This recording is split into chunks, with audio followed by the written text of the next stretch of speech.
Syekh Hamzah Fansuri, yaitu seorang ulama sufi dan penyair terkenal asal Fansur, Sumatera Utara, yang lahir pada abad ke-16 hingga awal abad ke-17.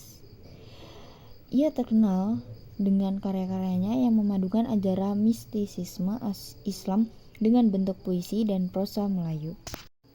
Oke, next. Di sini kita ada 5 bab pembinaan.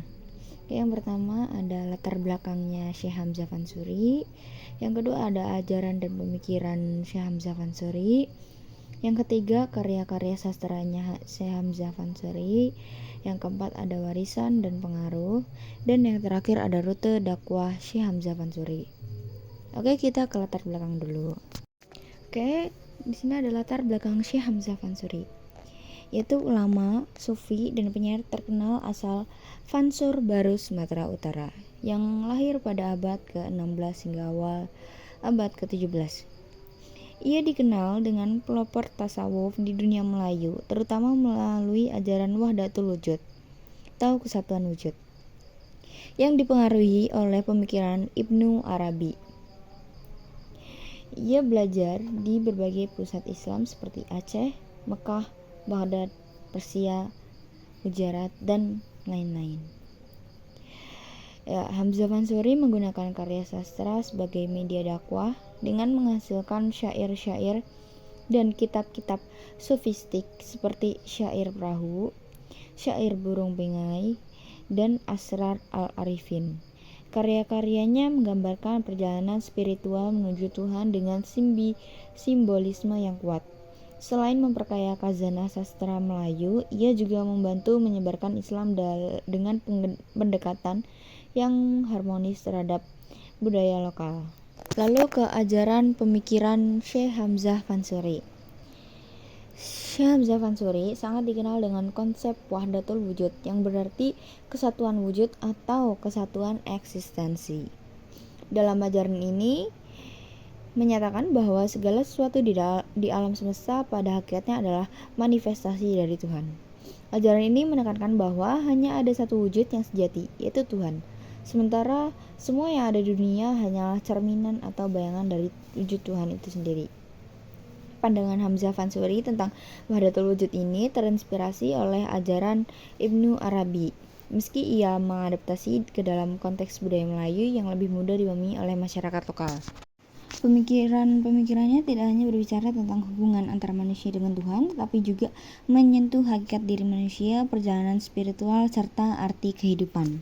Oke, lanjut ke karya-karya sastra Syekh Hamzah Fansuri. Oke, yang pertama ada Syair Perahu. Syair ini menganalogikan kehidupan manusia sebagai perahu yang sedang berlayar di lautan dunia menuju Tuhan. Melalui pengungkapan ini, Hamzah menekankan pentingnya menjaga kebersihan hati dan kesadaran diri dalam upaya mencapai persatuan dengan Tuhan. Syair ini mengandung nilai-nilai yang sangat dalam tentang hakikat kehidupan dan hubungan manusia dengan Tuhannya.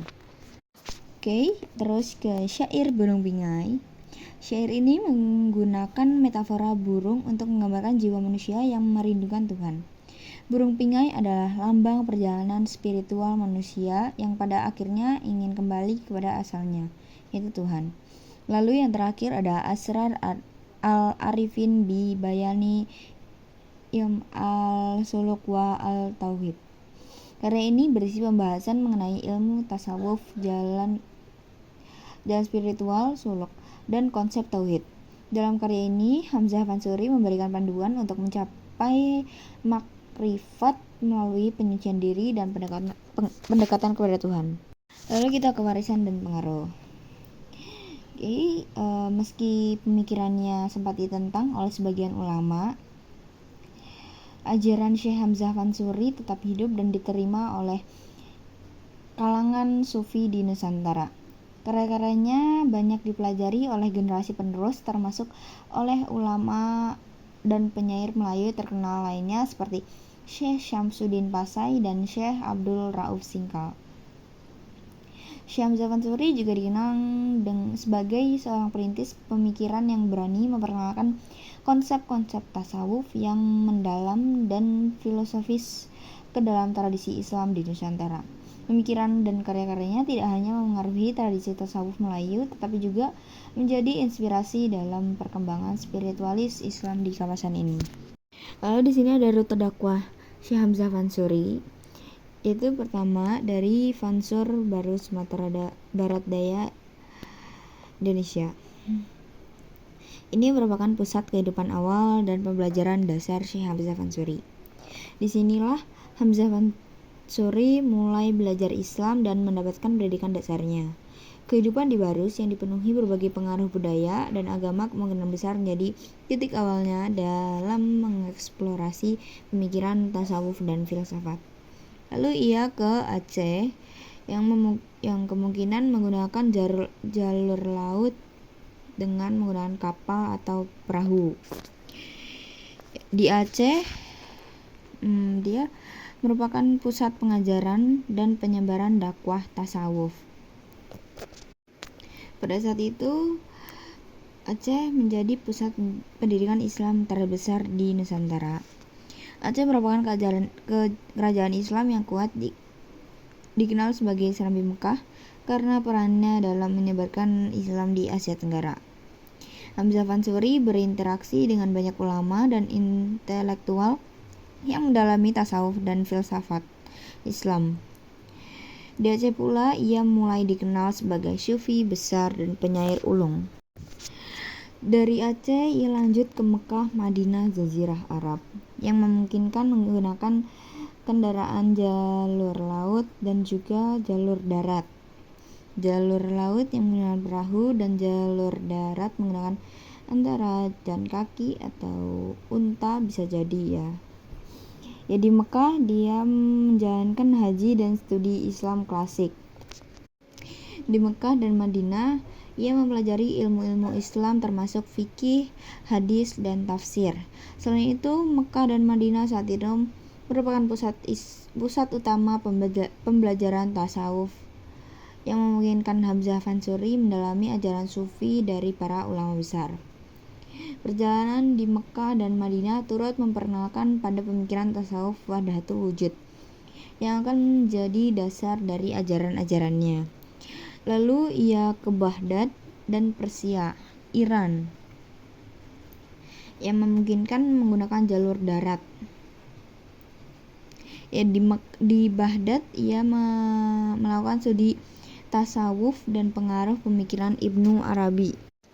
Di Iran ini Hamzah Fansuri mendalami pemikiran para sufi besar, terutama ajaran-ajaran Ibnu Arabi tentang wahdatul wujud yang memiliki pengaruh mendalam pada pemikirannya.